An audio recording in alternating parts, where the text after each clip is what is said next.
अथ पाप मोचनी एकादशी महात्म। धर्मराज युधिष्ठिर बोले, हे भगवान, मैंने फागुन माह की शुक्ल पक्ष की एकादशी का महात्म सुना। अब आप चैत्र माह के कृष्ण पक्ष की एकादशी के बारे में बतलाइए।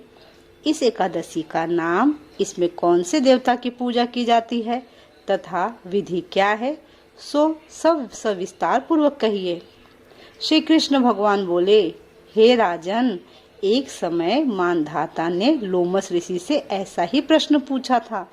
तब लोमस ऋषि ने उत्तर दिया, हे राजन, चैत्र माह के कृष्ण पक्ष की एकादशी का नाम पाप मोचनी है। इसके व्रत के प्रभाव से मनुष्यों के अनेक पाप नष्ट हो जाते हैं। इसकी कथा इस प्रकार से है। प्राचीन समय में एक चैत्ररथ वन में अप्सराएं वास करती थी। वहाँ हर समय बसंत रहता था। उस वन में एक मेधावी नामक मुनि तपस्या करते थे। वे शिव भक्त थे। एक दिन मंजू घोषा नामक एक अप्सरा उनको मोहित करने के लिए सितार बजाकर मधुर मधुर गाने गाने लगी। उस समय शिव के शत्रु अनंग, जिन्हें हम कामदेव के नाम से भी जानते हैं, शिव भक्त मेधावी मुनि को जीतने के लिए तैयार हुए। कामदेव ने उस सुंदर अप्सरा के भ्रूण को धनुष बनाया, कटाक्ष को उसकी पतंचा, उसके नेत्रों को उसके संकेत बनाया और कुचों को कोरी बनाया। उस मंजू घोषा सेना अप्सरा को सेनापति बनाया। इस तरह कामदेव अपने शत्रु भक्त को जीतने को तैयार हुए। इस समय मेधावी मुनि भी युवा तथा हष्ट पुष्ट थे। उन्होंने यज्ञोपवीत तथा दंड धारण कर रखा था।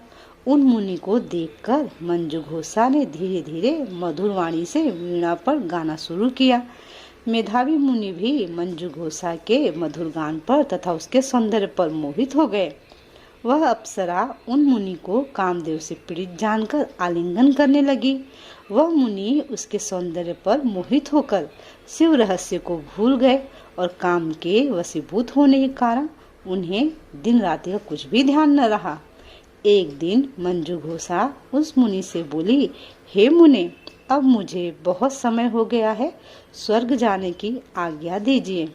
उस पर अप्सरा से मुनि ऐसे वचन बोले कि हे सुंदरी, तू आज इस संध्या को आई है, अभी प्रातः काल ठहरो। मुनि के वचनों को सुनकर वह उनके साथ रमण करने लगी और बहुत समय बिता दिया।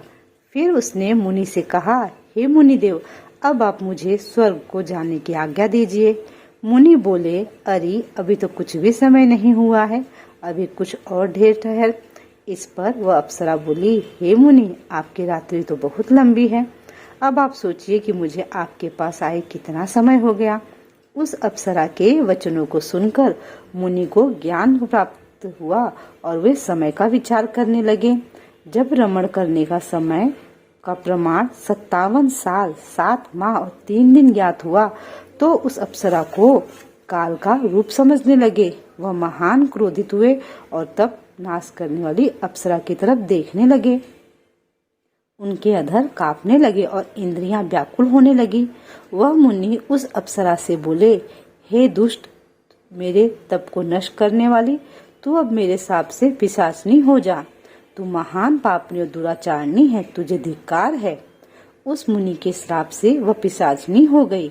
तब वह बोली, हे मुनि, अब मुझ पर क्रोध को त्याग कर प्रसन्न हो जाओ और इस शाप का निवारण कीजिए। तब मुनि को कुछ शांति मिली और पिशाचनी से बोले, रे दुष्ट, मैं शाप से छूटने का उपाय बतलाता हूँ। चैत्र माह के कृष्ण पक्ष की जो एकादशी है उसका नाम पाप मोचनी है। उस एकादशी का व्रत करने से तेरी पिशाचनी की देह छूट जाएगी। इस प्रकार मुनि ने उसको समस्त विधि आदि बतला दी और अपने पिता चमन ऋषि के पास चले गए। चमन ऋषि अपने पुत्र को देखकर बोले, रे पुत्र, तूने यह क्या किया? तेरे समस्त तप नष्ट हो गए हैं। मेधावी बोले, हे पिताजी, मैंने बहुत बड़ा पाप किया है, आप उसके छूटने कोई उपाय बतलाइए। चमन ऋषि बोले, हे तात, तुम चैत्र माह के कृष्ण पक्ष को पाप मोचनी एकादशी का विधि तथा भक्ति पूर्वक व्रत करो। वचनों को सुनकर मेधावी ऋषि ने पाप मोचनी एकादशी का विधि पूर्वक उपवास किया। उसके प्रभाव से इनके समस्त पाप नष्ट हो गए। मंजू घोषा अप्सरा भी पाप मोचनी एकादशी का व्रत करने से पिशाचिनी की देह से छूट गई और सुंदर रूप धारण करके स्वर्ग को चली गई। लोमस बोले, हे राजन, इस पाप मोचनी एकादशी के प्रभाव से सब पाप नष्ट हो जाते हैं। इस एकादशी कथा के श्रवण व पठन पढ़ने से 1000 गौदान करने का फल मिलता है। इस व्रत के करने से ब्रह्म हत्या करने वाले, अगम्यागमन करने वाले आदि के पाप नष्ट हो जाते हैं और अंत में स्वर्ग को जाते हैं।